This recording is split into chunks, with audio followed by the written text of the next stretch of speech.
This is Raven Radio, and today I'm joined by... CWG Wolf, or Wolf for short. There are a few things that this could be, none of them good.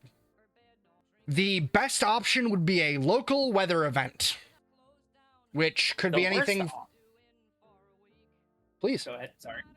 I was about to say the worst option, a pirate raid. Yup. Given your location, a local weather event would be probably a meteor storm. Which, if this place has shields, is going to be annoying as shit, because it's going to be blasting outside. But if it doesn't have shields, it means get the fuck in cover. Does anything else aside from that alarm end up triggering, like a announcement of some kind? Nope. The alarm just goes off. That's the only indicator you have. I head out to where the barkeep would be, or the, owner of the shop. You see the barkeep look over and goes, it's probably a meteor storm. I don't know what it is, but it's probably a meteor storm. That would more than likely be the best case scenario. We're not shielded, but this building's good enough cover for most meteor storms we hit. How often does it end up happening? Oh, every couple of days or so. I don't know. I actually set my clock based off of 3 days per meteor shower, so... Makes sense. Yeah. I mean, go outside and check, see what it is. I head briefly outside, just... Okay. Before you can hit the door, you hear... as something slams into the asteroid. Yup. And you open the door, and it's not a meteor shower. Oh, no. And you look up and find a real old stylish ship. It is just a large asteroid with a giant fucking thruster on it that is just using its own internal gravity to drop rocks on this town. And it is obviously flying a black flag. Surprisingly, still a moniker for pirates. The symbol on the flag is the meteor, with a bunch of smaller meteors orbiting it, all of which look like skulls. I turn around, look at the barkeep. So, about the worst case scenario. Fuck, pirates? Seems that way. They're dropping rocks. Not any difference to a meteor storm for me. Either they're gonna raid me or they won't. I'm just gonna close the door and walk to a table. You hear another boom as another rock has been dropped into the gravity orbit and used the gravity of the station itself to slam in. But the bartender walks up, free drinks, since it's the end of the world, apparently. Time for another world, I guess. Down the hatch it goes. Yup, and the thing he handed you is effectively Everclear. It's strong, and it's not sweet, and it's not tasty, but it burns good, and you are drunk almost immediately. You get a little uncomfortable feeling as the nanos from your last meal fight with the alcohol in your system, but you have never had the nanos win. In fact, you know that the nanos they put in food are generally really cheap, really bad nanos, because there were stories of times in which one colony coated their atmosphere in medical nanos and got fucked by something. The story goes anything from pirates to a solar flare to a full volcanic eruption along the entire fault line of the world. But the way it's described is people writhing in agony, unable to die. So most nanos are either short-lived or not very good at their job. High-end nanos are more often a torture device than they are an actual healing. They're more used to keep prisoners alive while you beat them. Understandable. There are a few ships you've heard of that use high-end nanos in a med bay and can recover their guys pretty quickly, but they're probably full fleet med ships where you get all of the sick and wounded shipped to it from an entire fleet of ships. And that's the type of shit that's happening in a grand scale. The nearest grand scale is half a galaxy away, and again, it's the one that's been running for hundreds of years. It's not uncommon for people to have a general timekeeper that has been ticking the number of deaths in that grand scale. It is so just routine for a ship to be broken in that grand scale. That said, it's great fucking money if you want to skim some of the ships off a grand scale. Great money, but comes at a risk more than likely? Depending on where you go, the further in you go, the better the ships are, but the more likely you are to get shot. Again, the situation of high risk, high reward. Yup. It's almost an entire multiple solar systems section of space that is... The outer ring is mostly scout ships to check no one's flanking anybody, and the inner system is this ball of constant plasma fire just blasting in a direction to hope you hit an enemy and not a friend. Gotcha.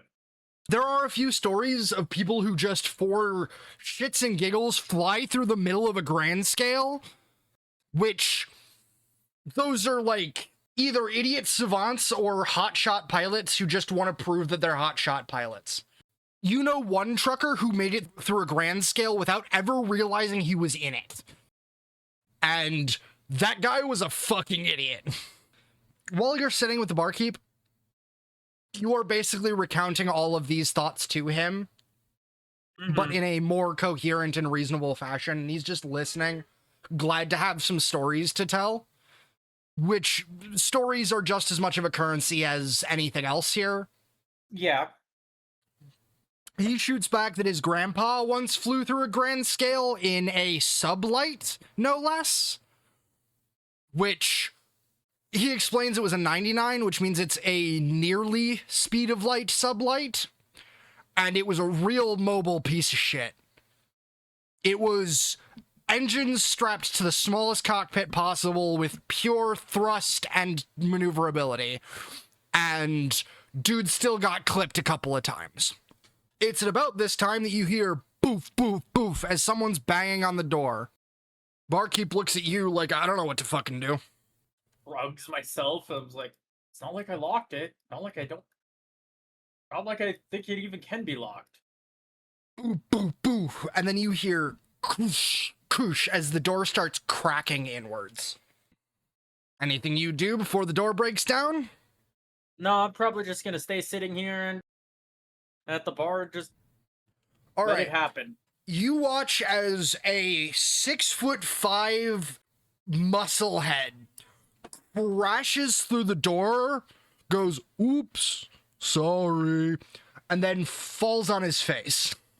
And then behind him walks in pointed hat, long cloak and everything, obviously trying to look like a pirate captain of old Terra, but all of it is made of Kevlar synth thread. And all of it is obviously decoration. Underneath, he's got full anti-plas padding, and on his belt, he's got a hard light shield belt. This dude is probably someone higher up in the pirates, and probably is actually combat ready and just likes to look fancy. Well, congratulations, you're our new hideout for about 48 hours. And he slams down something on the counter, and you see it's actual legitimate gold coins. They're not worth shit. It would take several pounds of gold to be worth a credit, but he obviously thinks he's doing the barkeep a justice by paying money in order to get his drinks. Rounds for everyone! And then he stops and sees that it's only 2 people. I'm like, fuck. I was hoping it'd be busier. All right, rounds for you 2. And the barkeeper's like, that's not... And then you watch and don't catch how quickly it happens as a plasma pistol is in the holster, and then suddenly it's pointed directly between the barkeep's eyes. I said, rounds for everyone. And the barkeep's just like, fuck, okay, sure, whatever. I just continue sipping the drink that I was handed earlier. Okay. You looking for a job, kid? He says kid, he looks younger than you. And at this point, he has taken the seat the barkeep was in, kicked his feet up in what look to be leather boots, but are probably printed, and just lays his back like he owns the place. Typically looking for jobs, mostly dealing shipping. I mean, we ship something, all right. I have no doubt. Between you and me, I'm gonna pay him about 100 credits once we're done. The gold is for show. But it's good to keep people scared enough that they think you're gonna do something so you can get away with raiding. None of my crew have killed anyone in this town. We made sure to hit an empty area. We had a dude scouted out about 3 nights before. This is all pomp and circumstance. What you drinking? Lifts up the glass. I think you said it was Everclear? Yeah. Fucking paint thinner. Got it. If we're gonna use the actual names, then 2 rounds of Malort. And you watch as the barkeep goes, fuck, Malort? Okay. You know what? Okay. And the barkeep's now okay with this because no one fucking buys Malort. And the pirate probably also knows this. And you see 2 shot glasses with a bright green liquid. If you don't know, Malort's absinthe. And in this case, it's not actually Malort, it's pure actual absinthe, which has psychedelics in it. Mild psychedelics, but psychedelics in it. I am about to get fucked up. Yeah, you watch the pirate immediately down that shit. And another. And the barkeep just goes, I'll give you the bottle. And at this point, the brute on the ground goes, what? And then sits up. And you see, he's got some sort of stony exterior, but it's obviously some, like, naturally created armor from his body. And he's just kind of sitting there with a dumb look in his face, going, can I have one? A drink or the bottle? Bottle. Sure, what do you want? Booze. And about 5 minutes later, you watch a full band of ruffians shuffle in. Almost every one of them modded to shit to look as intimidating as possible. There are dudes with full, like, metal arms with guns strapped on the inside. There's a dude who's got a detachable head just for the sake of the... just for the sheer, oh god factor of being able to throw his head. There's one dude who looks like the weediest motherfucker wearing a normally tailored suit and specs, and no one is fucking with him. Everyone else is bouncing back and forth between each other and starting fights and getting drunk, and nobody is touching this weedy motherfucker. Despite a lot of them seeming like muscleheads, seems like they at least have some semblance of intelligence to avoid that one. All right, time for cards. Who's willing to lose their money again? And you watch as out of nowhere, a deck of real nice cards is thrown on the table and already dealt. You are already dealt in. There is no choice here. Yeah, I know. I had a feeling there was no choice. And you watch as almost everyone clambers to take one of the seats like it's a game of musical chairs besides the weedy guy. And the weedy guy just walks behind the captain and goes, all of this is reimbursable, correct? And the captain shudders a little bit and goes, yes, quartermaster.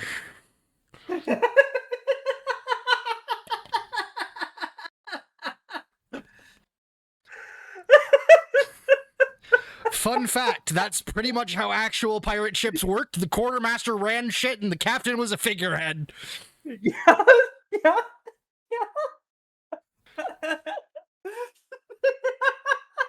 And you hear the quartermaster start rattling off numbers, and none of it makes sense to you. Some of it's in credits, some of it's in pounds, some of it's in ounces, and none of it is things you understand.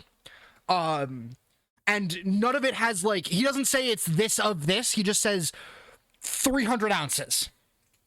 And you get that the captain understands what he means, and no one fucking else. All the crew is already, like, tuning the quartermaster out, like it's background noise, and the captain is listening very intently.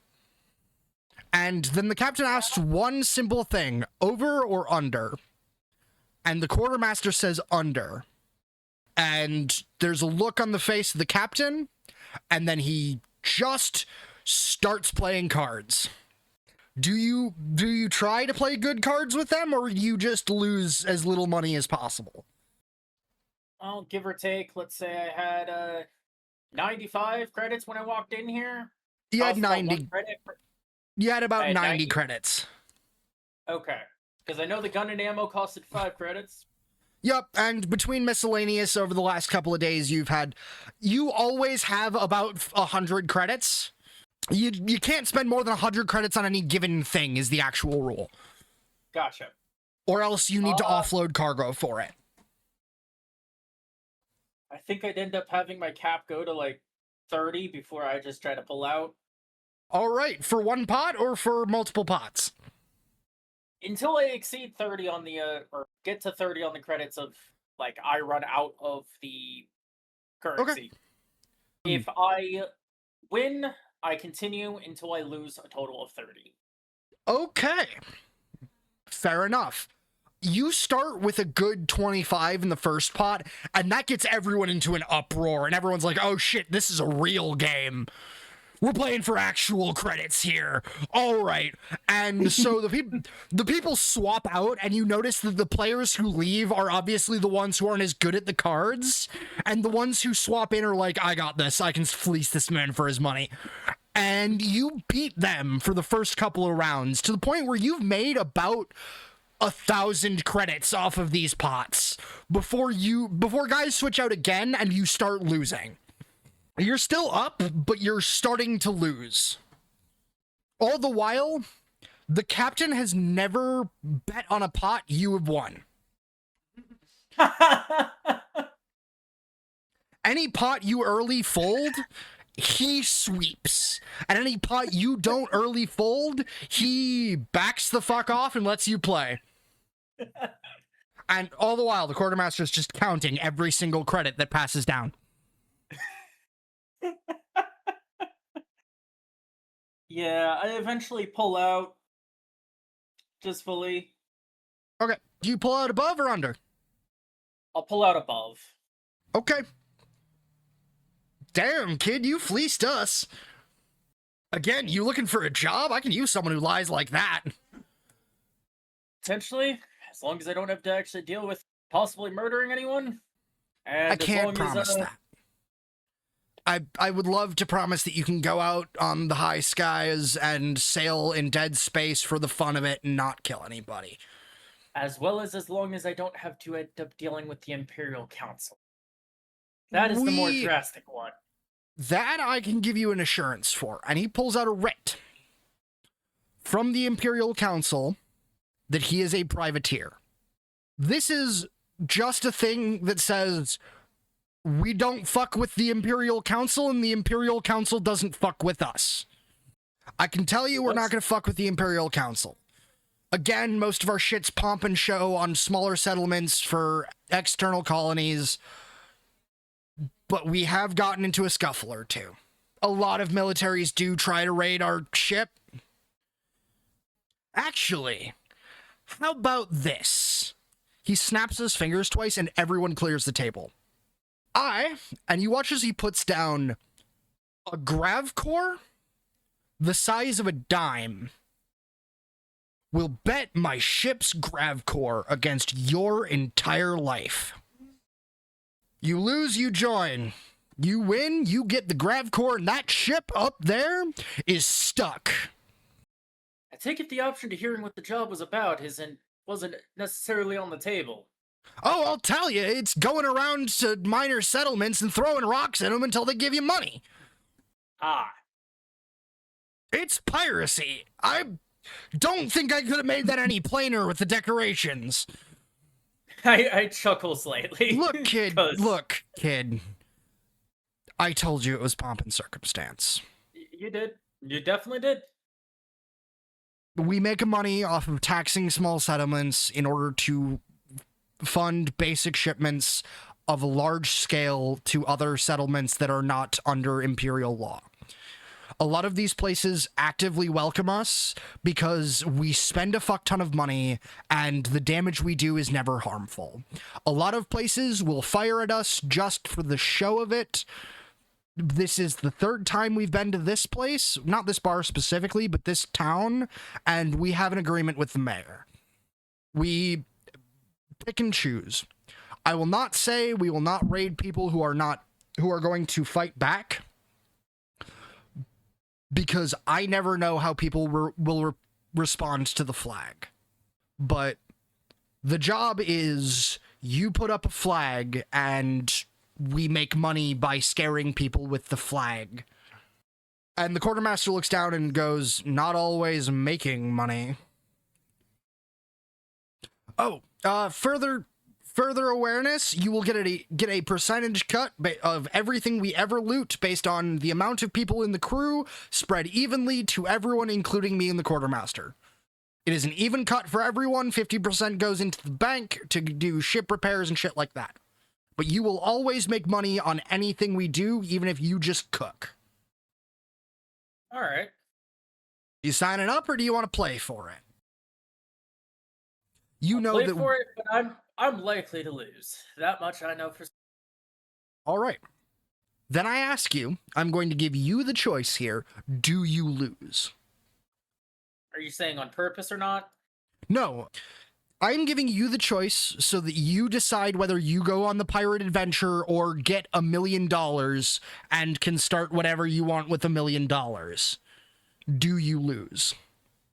It doesn't have to be on purpose. Your character can try and fail, but externally, I want the reason why you go on this adventure to be because you, the player, chose this and not that. Okay. Yeah, I'll lose it. All right. Do you try? I do try. Okay. You try and you lose handedly. You now realize why he did not play any hand with you, and it's because he knows every card in this deck. Mm-hmm. And was fleecing you this entire time.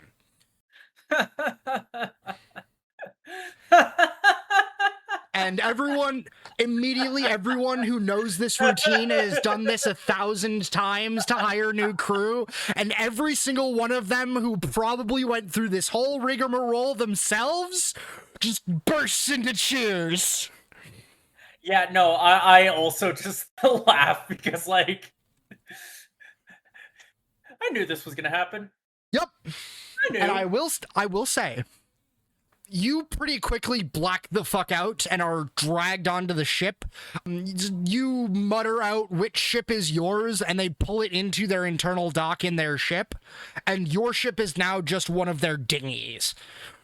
They're flying a small planet, basically. Yeah, no. And you wake up sitting in a chair in the grav engine room, surprisingly.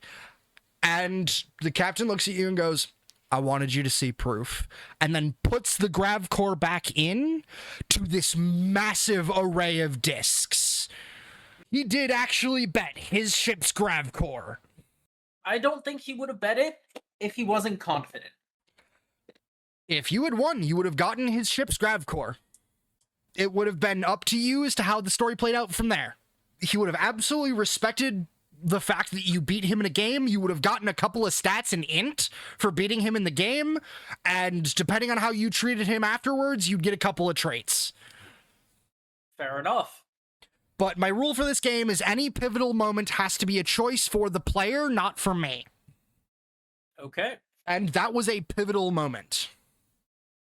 I am curious as to what they thought about my little ship that became one of their dinghies. They look and they're like, fucking damn, you got a warp? in that fucking thing? And you see most of their dinghies are sublight. And you assume this entire fucking planet is probably sublight. It's probably a 99, but it's probably a very unmaneuverable 99% sublight. Which means you are now working on a pirate ship. You black the fuck out again from all the booze. Okay? And you wake up... you wake up, your gun on top of you, the ammo next to you, anything that was personal from your ship just shoved into a corner next to you in a bunk above the stone dude just sleeping on the floor. And you wake up before anyone else and you notice that this entire room is just bunks. And you look down one end and you see that this is bunks for everyone, including the captain and the quartermaster. I guess waking up before everyone? I'm not trying to sneak away, but I don't want to wake anyone up. I want to explore the ship. Just to familiarize myself. As you walk out, you find the night crew. You find the crew who's currently awake and doing shit, and one of them goes, "Yo, I got your bunk. Make sure to clean it out." And you walk through, and at first, it's just stone hallways with a grav floor, which is weird for you. You're not used to grav floors, so it's weird having the top half of your body not have gravity, but the bottom half of your body having gravity. But as you go, you get used to the kind of lagging behind your head does as you walk. And you see everyone else is just kind of used to it, but you still gotta get your grav legs underneath you. You go through hallways, and it's a lot of cargo space, mostly. There's multiple docks built into this asteroid. There's a room that is locked, but with the symbol of an asteroid on it. And you hear some shouting from behind it, but you can't make it through out of the door. And you realize you're walking towards the center again, which is probably where the grav core and maybe where the air is. As the further you go in, the more your head lags behind or the more your head starts to be pulled forward, rather, as you get closer to the center of gravity. Your legs are still at exactly the same gravity that they've been on for this entire grav floor. So that person that was saying that I had your bunk, or whatever, to make sure to clean it, is the one that would actually be changing shifts and taking the bunk that I had? Yep, he's the guy who's sleeping in your bunk after you. After getting myself, at least to this point, I head back to actually clean the bunk. Okay. You get about halfway down the hallway before you turn back and start back to clean your bunk. When you get back to the bunk area, at this point, everyone's starting to wake up. Besides the stone guy, who's still just conked out. And you see everyone's shifting, like, boxes and bags that they all have their shit packed in. You got a pretty big pile for now, but it's all been put in one large crate. And it is an actual synthwood crate, for whatever reason. Probably aesthetics. Which is a little jarring, considering the ground is still a glowing light blue grav floor, and the roof above you is smooth stone, carved to look like brick, and the crate itself is kind of plasticky, but looks like wood. Make do with what they got. Yep, it's a weird, jarring... It's almost LARPy, if you excuse me using the term, of some things are obviously props. Like, you see a guy who's walking around with a mock canvas bag, but you also see one dude who obviously doesn't go to town very often, wearing full, like, synthread pants and a shirt that just looks like a normal cargo uniform. And plenty of them are wearing, like, real old, like, a bandana on the head shit. And, like, petticoats and shit like that. And plenty of them are just dudes in clothes who are just working their jobs. And with that, you can kind of tell a distinction between the landing crew and the non-landing crew. The landing crew looks like normal dudes wearing a normal outfits. No, other way around. Okay.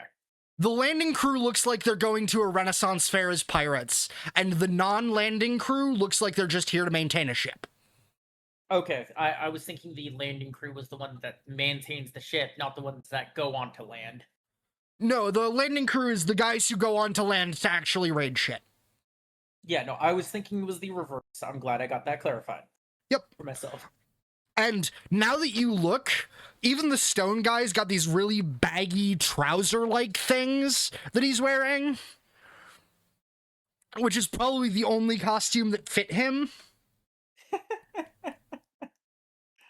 No shirt, no belt, no bags, no nothing besides those baggy pants. You look around and he doesn't even have, like, a pile like everyone else is clearing out. And all of this, by the way, is while you're packing shit into the crate and getting ready to move the crate. Mm-hmm. And eventually the captain walks over, doesn't acknowledge you, and kicks the stone dude in the head. And he bolts upright and immediately stands up. Does he salute? No, fuck no. What you need, boss? Help him carry his shit.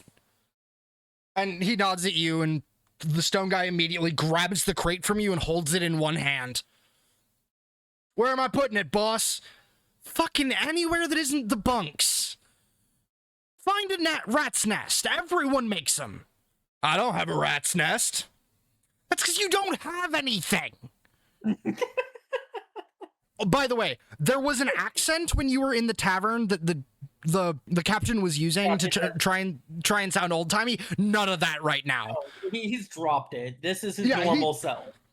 He's dropped it. This is his normal self. All right. I'm gonna be honest. I don't know where to put you yet. What do you want to do? If you don't come up with an answer, I'm putting you in the kitchen.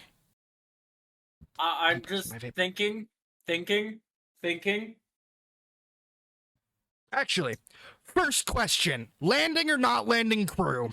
Perks of landing crew, you get to dress up and be drunk and get to play make-believe every couple of days. Downside to landing crew is you might have to stab a bitch. And you watch as one of the landing crew takes their fucking outfit off and starts putting on full piercings and regular style punk shit. It's the same one who has the metal arm, by the way. And she has completely changed from pirate to modern day punk. You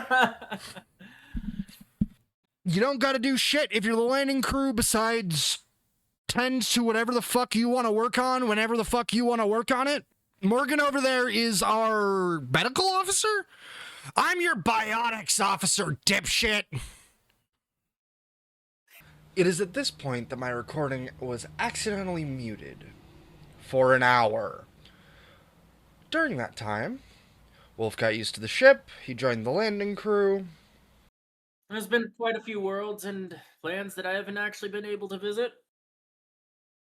Due to getting suckered into buying a revolver, the captain suggested a more cowboy persona and a new ride. A nice, sleek, old Harley-style motorbike. You know, that would be funny if we could end up somehow getting it to look like it's on fire with flames. Do you remember any of those old, ancient relics of tapes? You know, that Ghost Rider? So I'd be taking this thing out and scouting whatever you end up telling me. Wolf gets to see nature for the first time in years in the captain's biodome, which also gets us a little more backstory on Wolf's character. No, I'd actually imagine that I'd be off by my parents just to stabilize themselves, try to give me a better life, as well as them not being able to feed everyone. And because I was young enough, I was able to be easily taught how to be a mechanic somewhat. In the privacy of the biodome, Wolf tells the captain about his encounter on the way to the station. So, I assume that the quartermasters handle 90% of the crew's dealings? Alright, would he be the one that, if I wanted to sell information to? On my way to that outpost, I accidentally ended up warping a cloaked Covert operation ship? The captain seemed like a Nepo baby. The first and second command seemed like they knew what they were doing, and the rest of the crew seemed like they were just run-of-the-mill teenagers trying to play crew. I do kind of hope the second in command is okay. She seemed kind of hot. After taking in the biodome, Wolf moves on to entertain himself until the next landing. He starts out in the mechanics bay and gets tasked to rebuild his ship's warp drive for the quartermaster to sell off, with the promise that he'll get as many warp cores as he needs if he can. He then goes to the cafeteria after learning a bit more about the ship's schedule. Wolf moves on to explore the rest of the ship. We are currently in the bionics department, looking at how the bionics department is set up. If you missed the quartermaster is known as the Reaper. He's the person who's killed the most, is from an actual crew. But most of the people here have whatever the fuck they want, as long as it doesn't go off the ship. Anything specific you want to look at? Anything you want to do while here? Currently, the only people here are the dude who just rushed back in, realizing he had a patient on the table, and Morgan, who's working on her pet project. No, I don't end up doing anything. I just... Do you wait long enough that people come in and start doing their jobs? Probably not. I don't necessarily want to disturb them. I think I head to the med bay next. Okay, you head to the med bay, and the first thing you find is a dude dressed as a clown running out of the med bay, spraying lubricant on the floor. And you hear one of the medics go, "Clown on the loose!" See, some people have a sense of humor. It's at this point that he sprays the ground underneath you, and you slip and start sliding up the grav floor. And you watch as he runs and fucks up and sprays in front of him and then slips himself and starts sliding down the grav floor. I was about to say, struggles for a moment before I actually end up just riding the waves. And then you hear, for the first time, you hear an intercom. "Security, clown in medical." And you walk in and it looks like a bomb has gone off in every single bay. It looks like shit's been trashed. Every single bay has a patient who is unconscious, pulled apart. You see one guy who is working on what looks to be himself. In the back, you see rows of cloning vats. When I say working on himself, I mean it's two people. Both look identical. You find another guy who is working on his own body, but this was more meant to tell that there is cloning. You see clone vats in the back, and you see enough that about 100 people could get a clone made of them at any given time. And about half of them are filled. You get a smell that, depending on whether or not you've seen cloning before, either are really used to because you've seen it, or are not at all used to. It smells like a butcher's shop butchering rodents that are made of Lysol. So, iron and Lysol? It smells like blood and guts and bile and every disinfectant you could ever think of all at once. Fair enough. And yeah, as you look around, most of the people on the tables are not crew. You don't see any, like, clothing beside them, and most of them have a weird glossy sheen to them, so you assume they probably clone people as practice, and then only operate in emergencies. But at the very back, you see a little counter with a guy standing behind the counter going, "Fuck, fuck, fuck, fuck, fuck, fuck, fuck," as he's working every version of a chem printer you have ever seen all at once. Above him, by the way, it says pharmacy, and it's just this one dude running 12 chem printers all trying to print different chemicals. And you watch as he immediately grabs a tank from one of the chem printers, runs over, splashes like half of it on the floor, and then dumps it into another chem printer. Watching this, I end up jokingly chiming up, "So I take it this is where I get my prescriptions if I had it?" One of the doctors looks at you and goes, "The fuck would you need a prescription for?" "Yeah, this is where you get chems if you want them." And it's at this point that you notice one of the bays is just a dude shooting up something. Sorry. Terran humor. Fascinatingly, one of the bays is full of a pizza. And you walk in and find the chief medical berating the dude in front of the pizza like, you cannot consent to becoming a pizza. But that's the medical bay. It's set up in a similar fashion where everyone's got their own little stall where they can do their own little crafts. It just so happens that people's craft is people. Mm-hmm. You find everything from one dude who's just got a really long arm in comparison to the rest of his body, and they're sawing at it to replace it, to a dude who's just sitting there with a bone saw and a bottle of whiskey, and one of the few actual crew you see bound and gagged and screaming as this guy is just sawing off a limb. Is that normal? I don't say out loud, but I end up... None of this is fucking normal to you.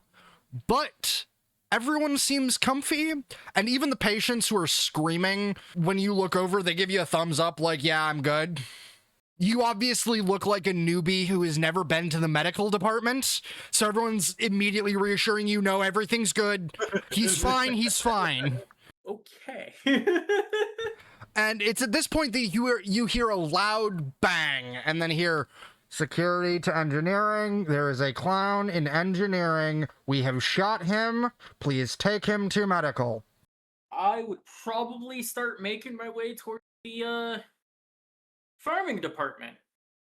Okay. You get to the farming department. The agricultural department specifically. Agriculture. Yes, no, I just couldn't think of the word. And it's just like 5 guys in overalls right now, all like humming and hawing over what to pour on top of this plant to see if it'll grow better. One of them goes, sulfuric acid. And the other one goes, no, we tried acid. It doesn't help. Have you tried a base? Yes, it's in a potted soil of a base already. And then the third guy just goes, can we try radiation? No, we can't try radiation. And there are racks of plants. This... Instead of having, like, bays, like the last 2, this has little cubbies where the plant goes, and some of the plants have grown into their hard light cubby. You see one that's just a pumpkin that is in the exact shape of the hard light cubby, and you can see the flickering of the hard light under strain. And at the same time, you see some of the larger cubbies have shit like a small wheat field. And when I say small wheat field, I don't mean a normal-sized wheat in a small field. I mean small wheat in a small wheat field. Tiny wheat in a tiny little field. Yep. There's no animals. It's all just various crops. And in the back, you see the captain, who's just sitting at a little cubby, taking trimmings off of a flower of some variety. A bonsai tree? No, closer to an annual plant. Okay. The type that grows, dies, grows again. Okay. Oh, sorry. Perennial, not annual. Annuals only grow for 1 year. And he's just taking little clippings of it and giving it water, and there's this crowd around the current major project, which looks like a breed between a zucchini and a carrot. Like, it's growing out of the ground, but it's just a zucchini growing out of the ground. And if it wasn't for the fact that you could literally watch it grow as they add mutagens, you would think someone just shoved a zucchini in dirt. But most of the commotion is around that plant as they try new mutagens on that specific breed. The rest of the plants are all like growing slowly over time and probably are long-term tests.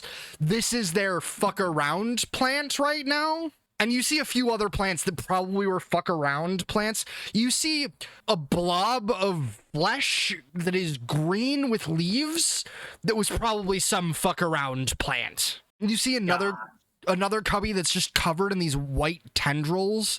And at first you think it's like mycelia from a mushroom until you watch as it jitters and you realize, oh, I've worked with this before.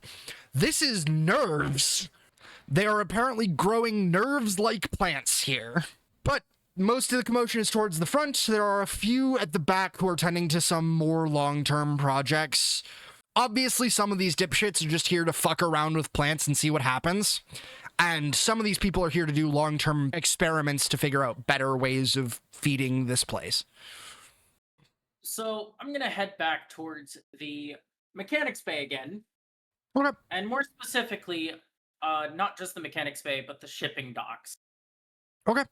The shipping docks are on the opposite side of the mechanics bay. As you get to it, you realize that about half of this ship is docks for ships to go out, and the other half is a warehouse with its own opening for shipping. The mechanics bay is at the top of the travel ship docks, and across from that, there's a little, like, you know, in banks where they got the little pull down thing where it closes the the shutters. Yeah. It's got a little metal shutters, and it just says requisitions. Okay. I'm going to go out on a limb and assume that my ship that they requisition to make use of and try to make a profit out of again is over in requisitions. Requisitions is more of an offense that you stop at to get paperwork done. You remember seeing your ship in the travel bay, just with the warp core stripped out of it. Yeah, no, I'm specifically going over to look at the warp core and kind of just draw up blueprints of how I ended up making it from what I can end up remembering. Fair enough. Because I threw parts together. Yep. To try to repair it. And you have no fucking clue how you made this work. Because there are nerve endings connected to crystals, connected to microchips, connected to crystals, connected to nerve endings. You pretty quickly realize I can just make better if I pick one. I still just end up taking notes of everything I used and how it's hooked up. Yep. To make sure I do a better job next time. Yep, it's a lot of don't fucking do this rather than do this. How the fuck did you do this? Yep. At one point, you realize that the reason why the Ripper ship parts didn't ever attack you is because you put the mouth against a crystal and it's been sucking on that the entire time. And it's grown tongues all the way down the tubing of that crystal. I gave it a pacifier. Yeah, basically. And that piece, by the way, your entire ship has been kind of stripped down to figure out how the fuck it was made. So it's already partially disassembled, but it looks like someone else was also cataloging how the fuck you did this. And they just took that piece and set it aside. They probably are like, mad respect, but I also fear this person. And it's at this point that the quartermaster walks in with one of the, like, engineers who looks real young, and he goes, I got no fucking clue. I got no fucking clue. And they notice you looking at your old ship and like, you, how the fuck?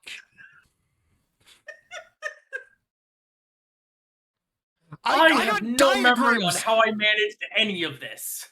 I got diagrams of shit that shouldn't work that does. How the fuck? Fucking hell. I mean, okay, I get it. I do understand how it technically works together. But the fact that you haven't been electrocuted trying to make this shit, or worse, suffered crystallization, blows my mind. You know these crystals are organic, right? They grow, and you just haven't trimmed any of them. Why would I need to? Opens up where it shows the organic matter. Yeah, this is where you realize the crystals have grown into the flesh, and the flesh has grown into the crystals, and they're fighting each other, and that's the only reason you haven't had to fix either part. And that ends up answering their question on why the fuck I haven't been consumed yet. Fucking hell! Ripper's stomach acid shouldn't be able to break down silicate like that. What did you feed this thing?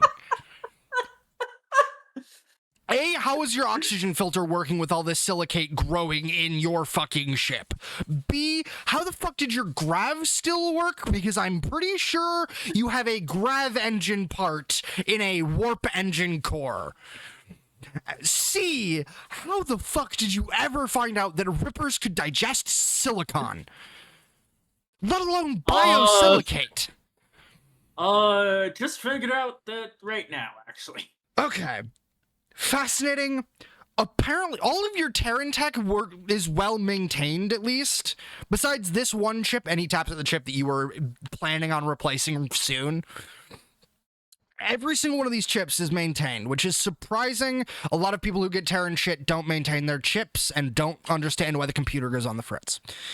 Your work with crystals is scattershot and misunderstands their use. You are using the pipes in the crystals like they're wires. Dodgy at best? Fuck dodgy! The fact that this warped at all and had a stable fold is, you are either a genius or really fucking lucky. By the way, the quartermaster is just sitting through all of this, ignoring both of you taking part notices of all of the parts that have been disassembled. It just thinks back towards 14 years ago when I got this ship up and running. Yeah, when you did that, by the way, you didn't have help, but you did have help in that there was technically an instruction manual for the ship, and you tried to learn the language to replace the parts. For example, the meat you got was specifically a nerve core, so its specific job is to grow basically biological computers, and it's meant to adapt to information given to it so that it can grow a biological computer that understands what the fuck it's doing. And you realize it's sucking on the thing that measures the fold. So it has spent this entire time digesting the mathematical patterns needed to fold gravity. That thing is your fold computer. I'm pretty sure I would end up explaining that after realizing it all. Fuck! That works? I thought Rippers just floated. What the fuck do you mean they're smart enough to understand the math? What do you mean they're smart enough to Oh god. Oh god. At this point, the man's having an existential crisis because what is basically a threat to the entire universe is apparently smart enough to do math on a level humans can't do, if given a chance. This is like learning that a whale can use a typewriter. This is like learning that your cat speaks fluent French. Actually, no, this is like learning coyotes speak fluent French. I probably could replicate this, but I don't think it would be a good idea. None of this is sellable parts, so if you can get a warp core working, I'm going to be honest, if it works better than your last ship, it's still better than any warp cores we've got working recently. Problem is, no one wants to work with a warp core right now. And that's literally it. No one wants to. I asked the young kid that was going on the exit, you want to watch over me while I work on one? Fuck yeah? Fuck yeah? Mind you, my specialist is in biosilicate. I'm technically half medical. Okay. But yes, I would love to learn how the fuck you tamed multiple biological beasts into working with Terran technology. Like, okay, I don't think you understand. Biosilicate will take any atom it can. I have seen them make crystals out of pure oxygen before. No, I'm just laughing at the reactions that you're fighting these people. Because it's understandable reaction to madness. Yeah, these people are finding that you are running a ship off of duct tape, hopes, and dreams made of every scrap part you have ever gotten, and it worked, and they don't know how. And I did this all basically over 14 years. Starting back when I was 50, technically ironically, over the course of 16 years. One of your first parts was the nerve cluster. Okay. Is also why that thing is so big. Because the nerve cluster started out the size of a marble, and right now it's the size of, like, you know Meatwad from Aqua Teen Hunger Force?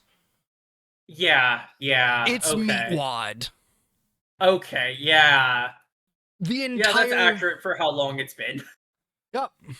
And then the dude goes over, most of your non-warp core shit is pretty reasonable welding and programming and I mean, I say programming. You obviously slotted a computer into part A so that part B could run. The fact that you got the warp engine working in the first place means you either read fluent Crystallian or understand a fundamental principle of the universe that I don't.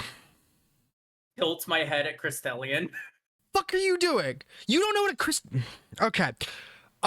Quartermaster, permission to call one of the natives down using the comms. Could any Crystallian please report to the loading bay and for departures? It takes about 15 minutes, and the entire time the quartermaster's just watching you two. Still hand on his holster. You've never seen him without one hand on a clipboard and one hand on the holster. I imagine the reason why his hand's always on that holster is because dealing with rowdiness. Yep. You spend about 15 minutes going over how the fuck you managed to bodge these texts together, and he starts to understand that you are a fucking idiot. That I just got very, very lucky. And then he starts to understand you are a fucking genius. And then he starts to understand you are a fucking idiot. And he's oscillating between this man is the most incredible engineer I've ever seen, and this man does not know how to fry a potato.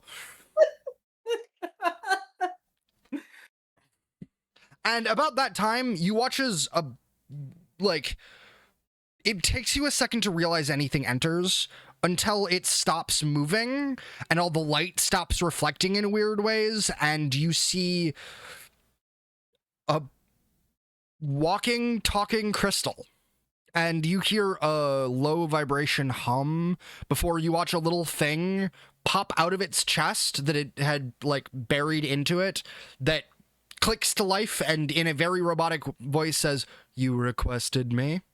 That is intriguing. And you realize this guy's wearing a leather apron like he's doing old-fashioned blacksmithing. So that is a Crystallian? Yes. Was I requested for something specific or just to entertain the new person? At this point, the engineer you've been talking to goes, "No, I do actually need your help. I didn't just want to show you off. Come here." And you hear a sound like grating glass as someone whose entire life is biosilicate looks at what could potentially be children being sucked on by a ball of flesh.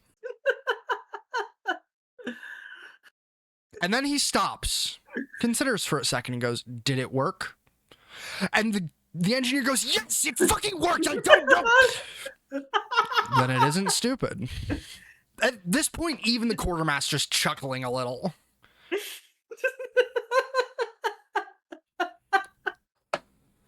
Ah, I see. And he proceeds to explain how the Crystallians technically have a nerve structure similar to meat, but it's vibration-based, and how the tongues have turned into audio-sensory organs.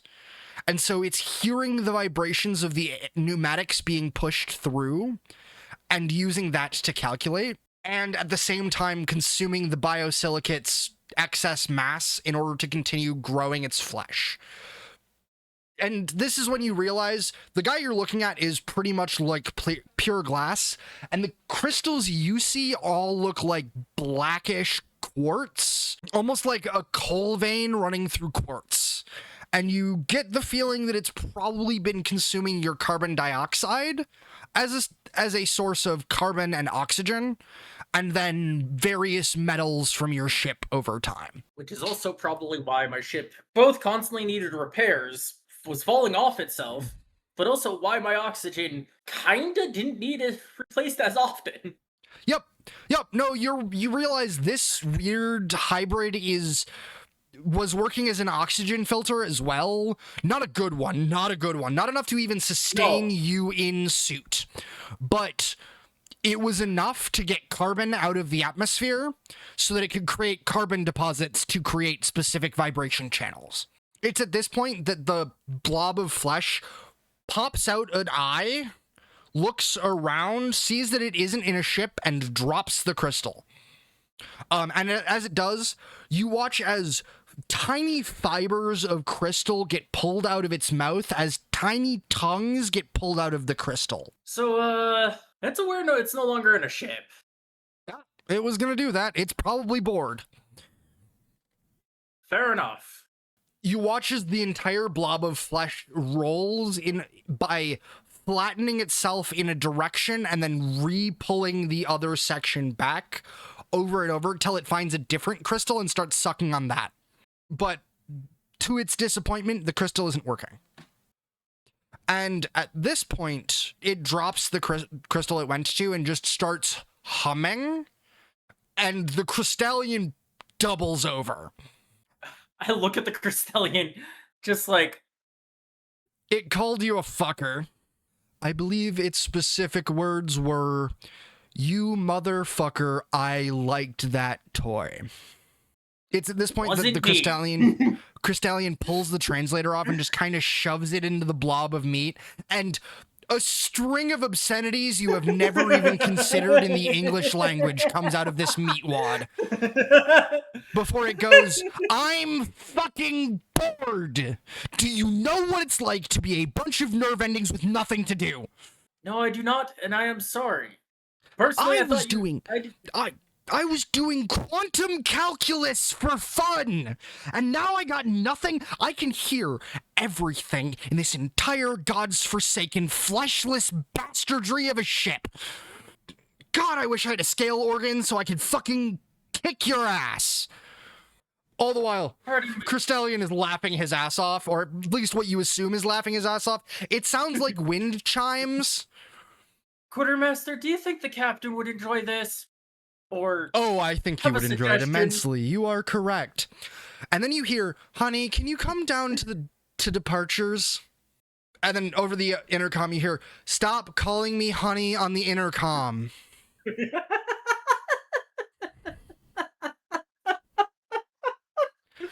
At this point, by the way, the entire stony composure of this brutal murderer quartermaster is gone. He's sat down and is laughing with the rest of you, and then stops for a second and goes, "If you tell any of the fucking crew this happened, all of you, I will obliterate you and shunt you out into space." I motion with my lips, funny. Zip, and I just reach my hand over, acting like I'm handing the key to the quartermaster. He takes it and snaps it in half. Mm-hmm. You get the feeling that the only time this man ever shows emotion is either with the captain directly or when he's fucking with the captain. You've kind of gotten a gist of his personality that he is mostly just an introvert that wants to be left alone and not actually all that threatening, but will still fuck your shit up if you cause a problem. Yeah, it's pretty obvious I do not want to try to cause problems. Yeah, no, you've been chill and nice to him, and that's not common for landing crew. A lot of the landing crew are rowdy and loud, and he doesn't like it. And from my first views of what happened during the landing crew as they're going into the bar, none of them fucked with him. Yep. They may seem like a dumb rowdy bunch, but they've got some intelligence of who not to fuck with. You've gotten the vibe now. Yeah, they were putting on a show and having fun with each other, just pretending to be violent thugs. And the quartermaster doesn't play that game, so no one bothered him. The quartermaster is here to do a job and mostly just wants to do a job. No, nobody wants to fuck with the quartermaster, just in general. Even if they were... No one fucks with the guy who pays your cash. Yeah. But also, this guy's just doesn't want to play the game, but he's got to come down with the landing crew, because he's got to actually tally shit. Mm-hmm. A little bit more laughing and a bunch of obscenities from the meatball before you hear the swish of a cloak and a proper dapper gentleman walk through the door, stop, and burst out laughing. Fuck! God damn it, I thought I was gonna get to do some basic fucking acting. What the hell is that? That is my quantum computer warp drive was. That is the functioning brains of a warp drive, honey. What? Okay, I don't know. I don't get it. I don't understand how they fucking use it as tech. None of my business, but also why the fuck is it screaming in English? The quartermaster turns and goes, it apparently knows Crystallian, so the gentleman here has... And the gentleman taps him on the shoulder. Sorry, the person here, let it borrow their translator.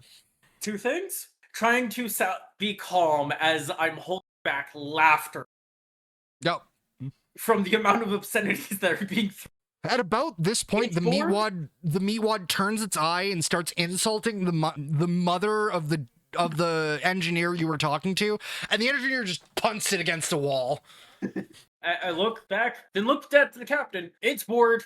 It's upset. It was doing quantum computing for fun, and now the crystals from the warp drive are not sustaining it anymore. Then plug it into a computer with no access to anything else and start training it on something else. If you can get Ripper tech working, fuck, you'd be a specialist in this place. Not a damn one of us wants to work with Ripper tech because they're bitey as shit. I know a couple of the botanists tried to convert Ripper tech to being plants so they were more manageable, and none of that shit worked. I turn towards the meat ball that got kicked into the wall. It's already rolled back.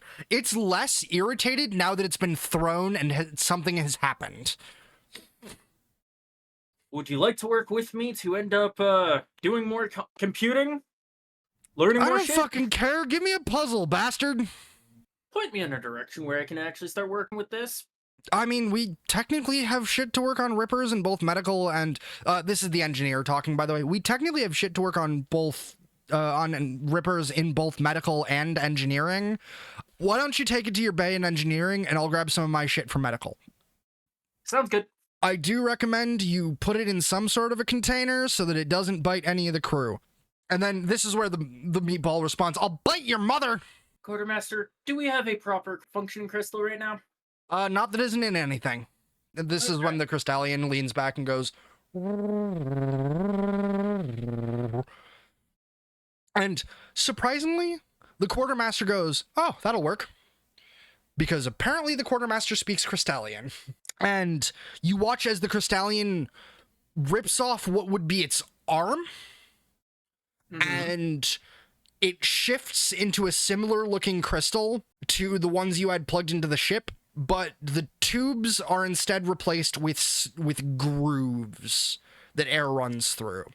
You get the feeling that Crystallians are not a monoculture and that growing crystals changes depending. He says he can give you a portion of his memories. Will that suffice? And, oh, fuck your memories! I think that will suffice. As, I just kind of hand the, crystal arm to, the meatball. Follow me. You can have that. The crystal arm actually crawls on its own to the other two crystals and latches onto them, pulling them in, trying to take some of the data from them, and then lunges towards the meatwad, and the meatwad just sticks onto it. I can't fucking read this. None of this is in... Fuck, god damn it, I have to learn it. Fuck, god damn it, I have to learn another language. I don't think it'll be that hard for you. It'll take me 15 minutes. Fuck off and die, meatbag. At least it's more entertaining than doing nothing. Again, fuck off and die, meatbag. And the quartermaster doubles over laughing and goes, all right, I think we need to adjust how that translator translates things. Because his wording is different than the translator. He's trying to say, have fun.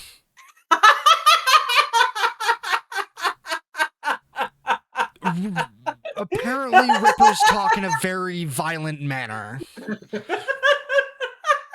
His version of fun is apparently dying to a combat? And then you hear the vibrations again that don't get picked up by the translator. Oh no, sorry. Dying to his mother's teeth.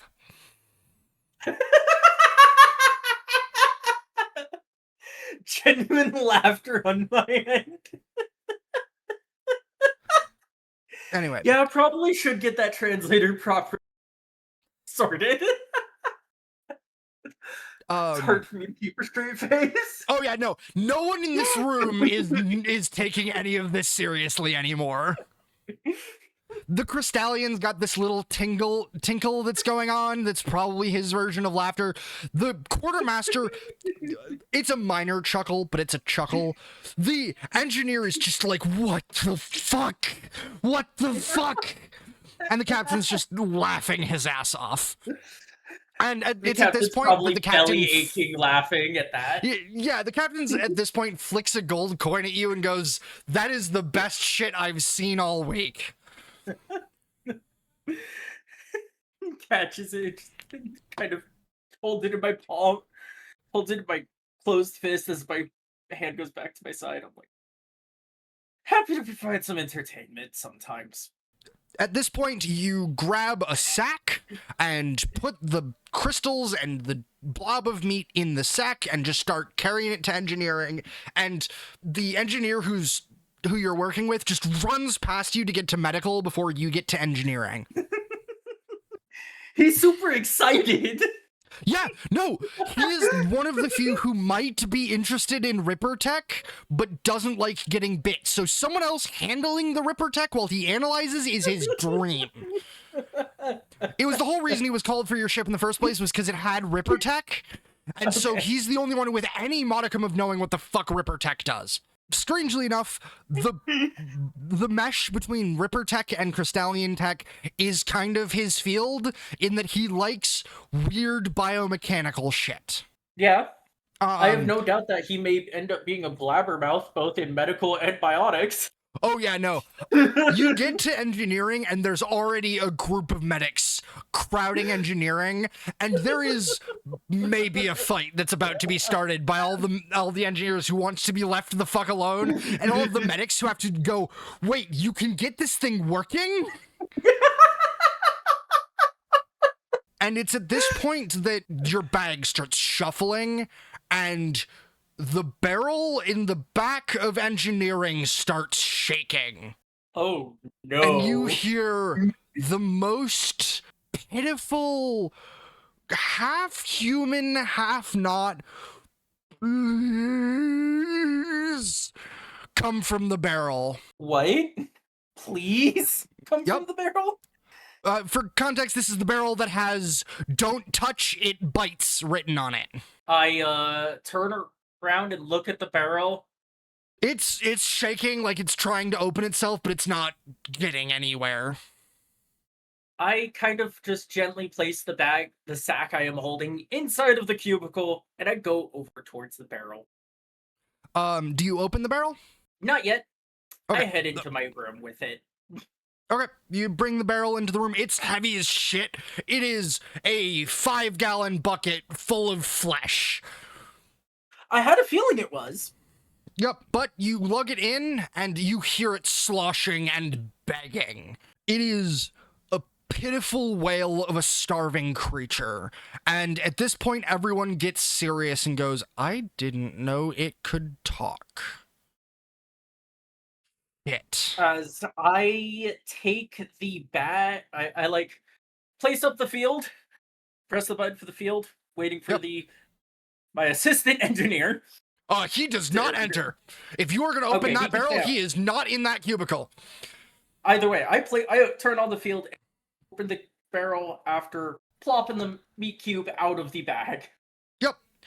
It's at this point that the meat cube goes, what the fuck have you done to that thing? Wasn't me. It was like this when I arrived. Fucking It actually torture. Just started talking. What the It actually hell? just started talking as we came near. Yeah, I know. I taught it English. Fair enough. You had it sitting in a barrel that couldn't fucking hear anything, so yes, I taught it English. And one of the doctors goes up, how the fuck did you teach it English if it couldn't hear you? I open up the barrel and kind of just tip it on its side.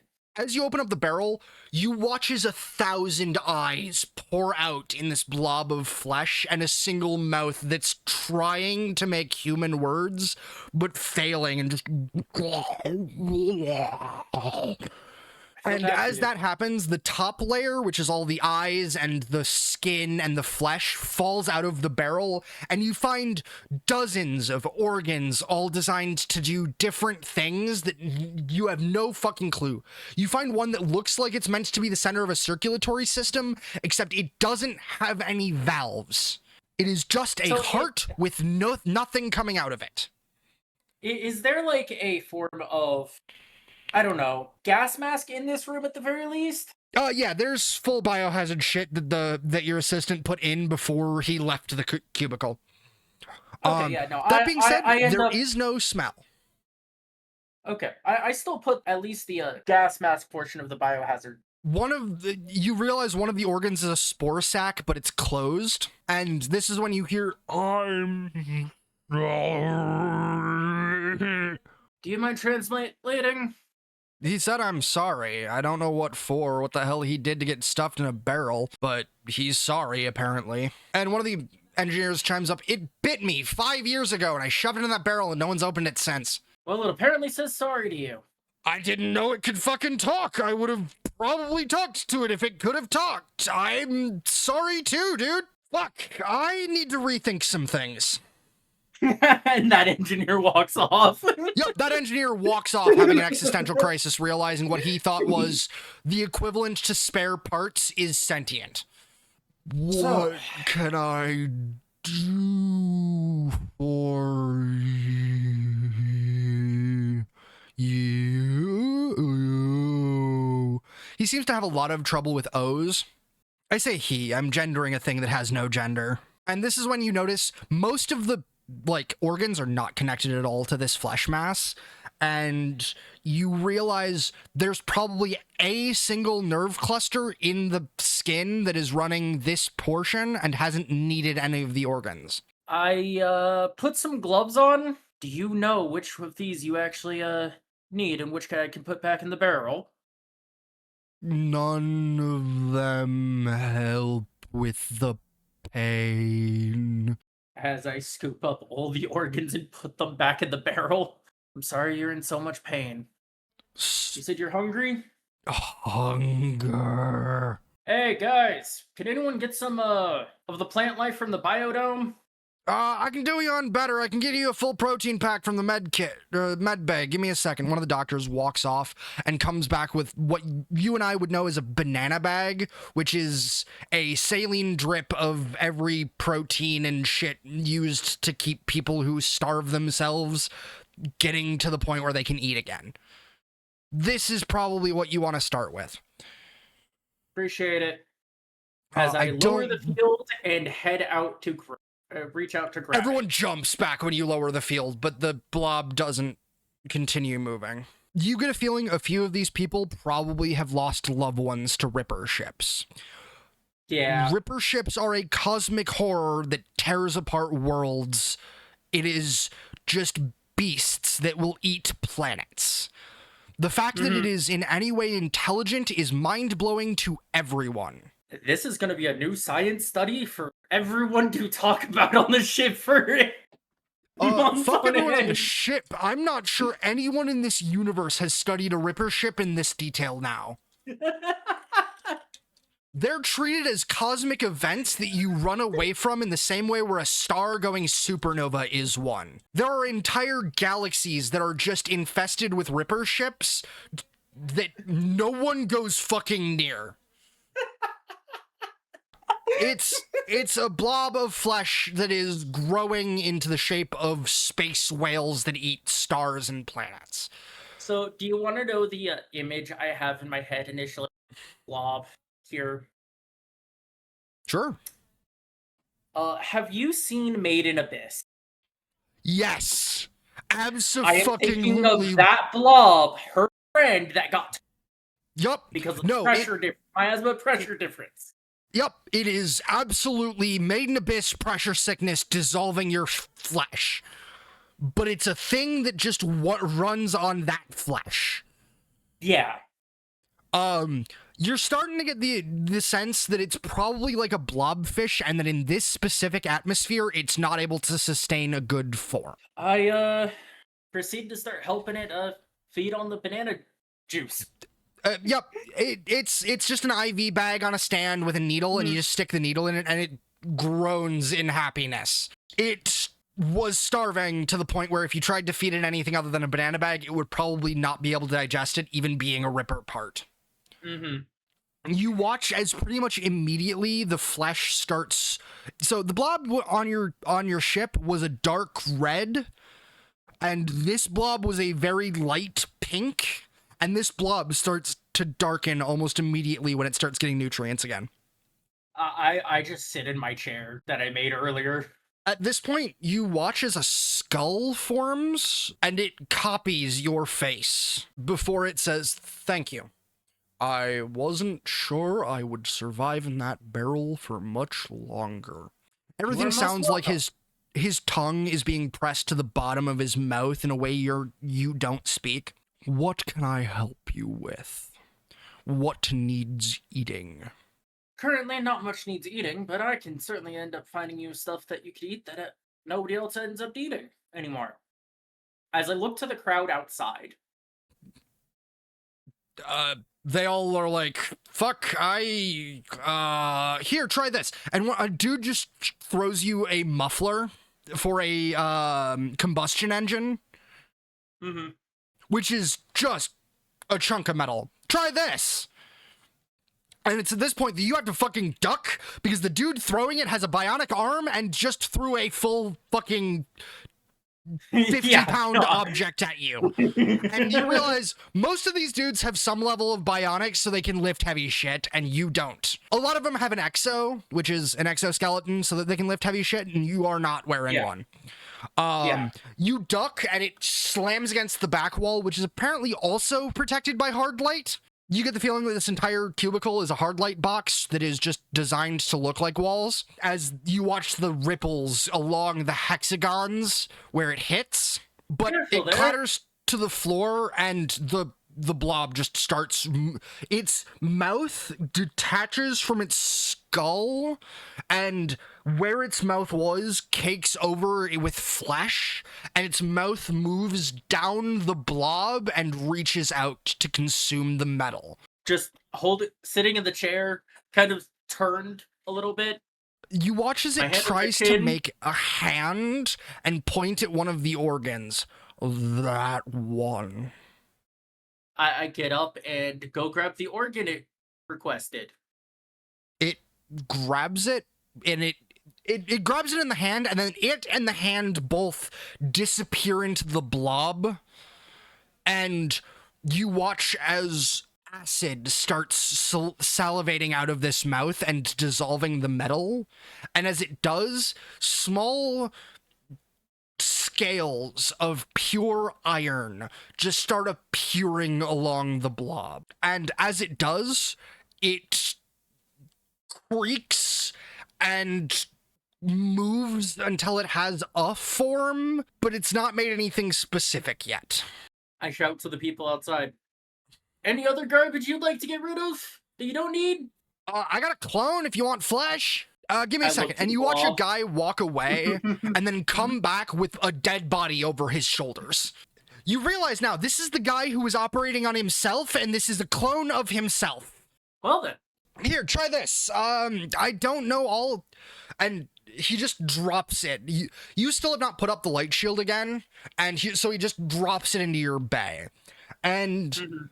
Another hand comes up and points at the heart-looking thing. That one, please.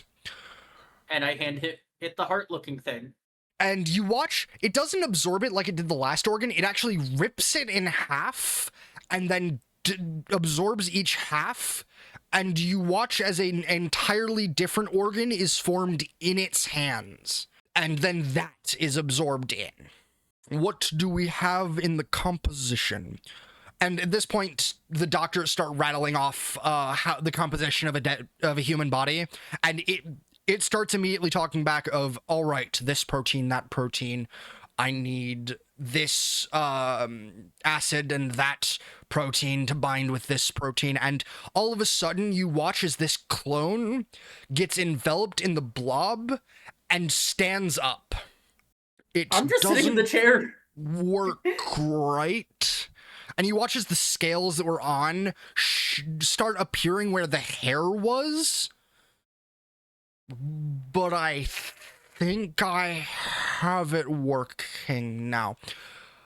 Oh, that's how you talk? Why the fuck? This is also, by the way, the Ripper who's done the most analysis on human anatomy.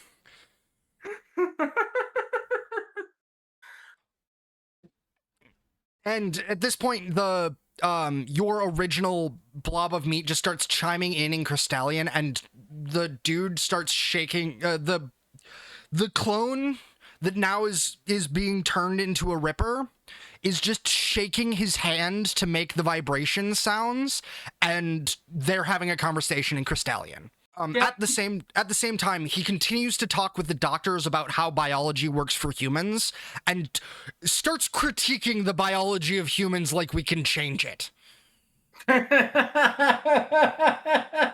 Scales are a better epidermis than any tough leather.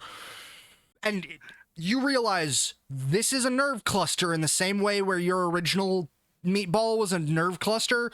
It's probably about as intelligent, so it's holding two conversations right now and probably still fully digesting that human body.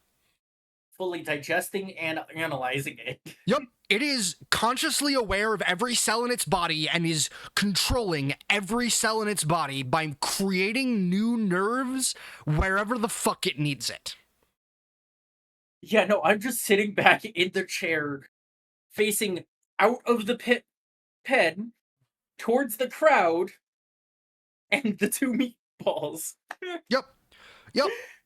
There's a smile on my face that they can't see, but I'm just watching. One of the engineers pipes up and goes, "How the fuck do your ships move?" "Gravity pulses from hyperdense objects." "I'm sorry, you make fucking black holes in a whale?" "Is that what you call them? We consume stars to compress them to create hyperdense gravity wells." And the dude goes, "Yeah, you make black holes in a fucking whale. Got it." Oh, shit. As they realize these Rippers are about on par with a warp drive. They just didn't understand how it worked, so no one ever put two and two together that these Rippers have warp drive technology, and that's why they're everywhere. They just do it by biologically creating black holes. I proceed to take the warp drive chip that it was handed by the quartermaster and kind of look towards the small meat cube that was my warp drive computer. It chimes in Crystallian before realizing it has to trigger the translator and goes, "Oh fuck, you got a hyperdense?" Yeah. What the fuck am I saying? You got a hyperdense making the gravity for this place. Quartermaster asked me to help make more of these. Honestly, I have no idea how I managed to... Oh god, we're not making more of these. But I can get you to use it, I guess, kinda. That should be enough, yeah. Yeah, that's my area, actually. Wait, this isn't the one that I was running before, was it? That one was going to shit. No.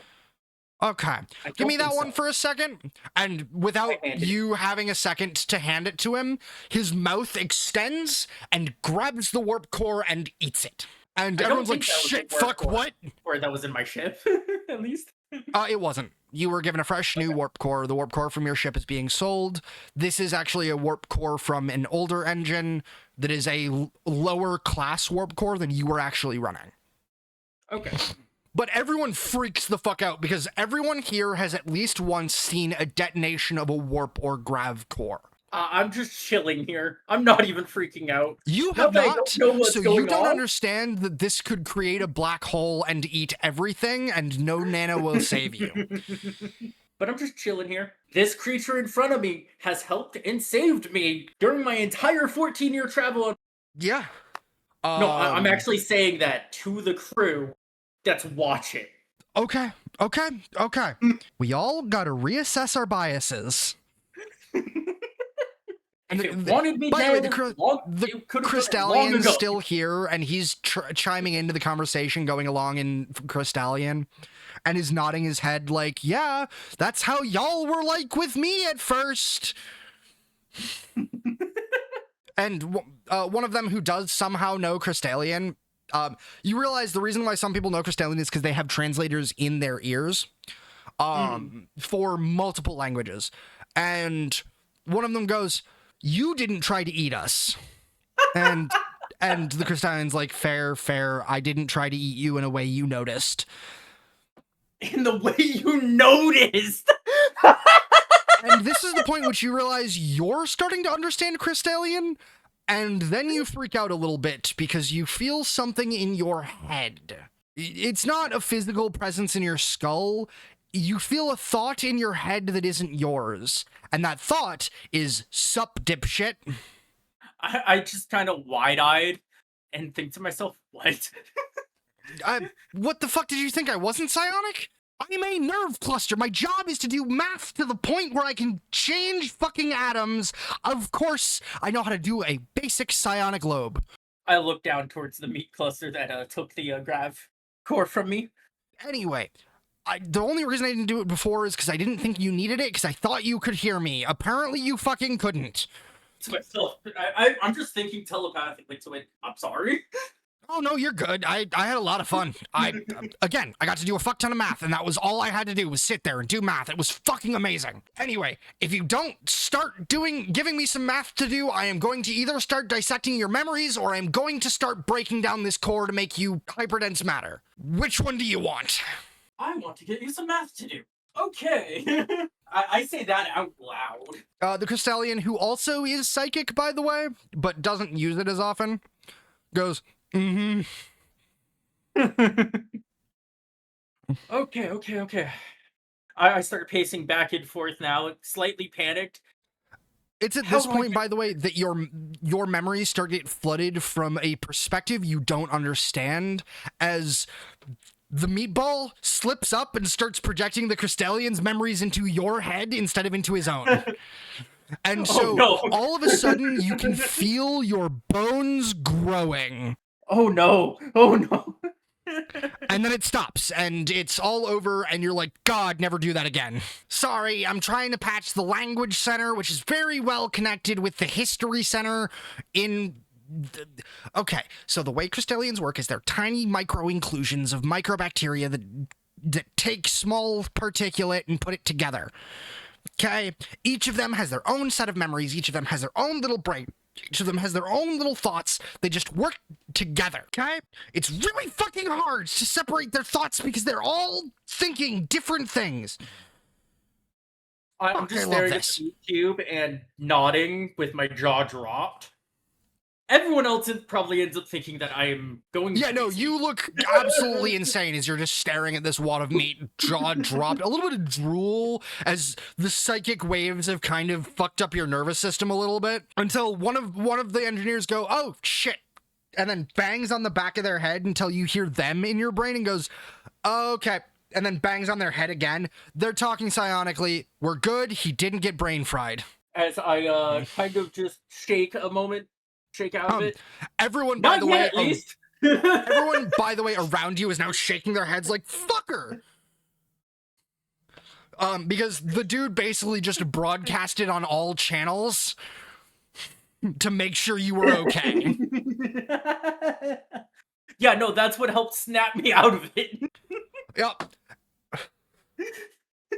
And you also have a mild ringing headache that you've never felt before. We need to get some quantum computing math situated for this guy to do, or else we're all toast.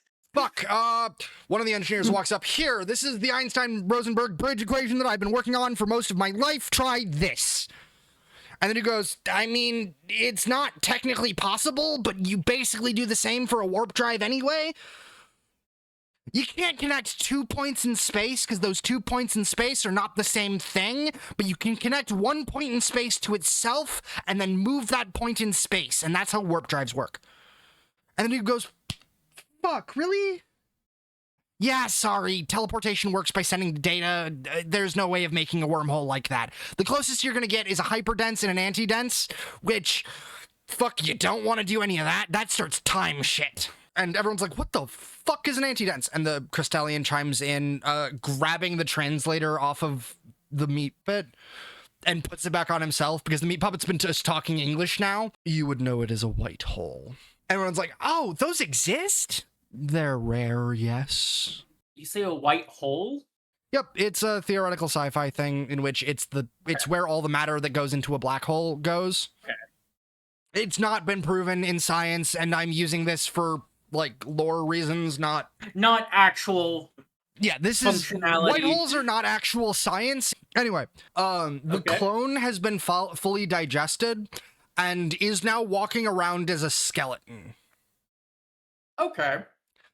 You see the organs kind of packed into the ribs before it coats over with calcium to create a solid cage or a solid chunk instead of a cage, and you can see tendons and muscles kind of existing between the bones, and one of the medics goes, okay, hollow out the bones, I guess? This blob probably prefers a hard exoskeleton over a endoskeleton. A fleshy exterior. Yep, so it has kind of bonded to the inside of the skeletal structure. Mm-hmm. Basically replacing the marrow with muscles. Mm-hmm. It starts grabbing some of the ripper organs and then rips open its rib cage and then shoves them in and then closes it. And you watch as they knit together in various ways that make no sense to you, but it works. And you watch as more bones start to generate along the outside so that it can grow slightly so it has more space to move. You watch as it also makes some padding cartilage along certain places so that it doesn't grind bone, and then it gives you 2 thumbs up and then tries to talk, and the jaw doesn't do anything because it doesn't have a voice box yet. Mm-hmm. I just give it a thumbs up back, and that's pretty much where the ending is. Yep, you have taken a cosmic horror and dressed it up as a skeleton for your pirate LARP.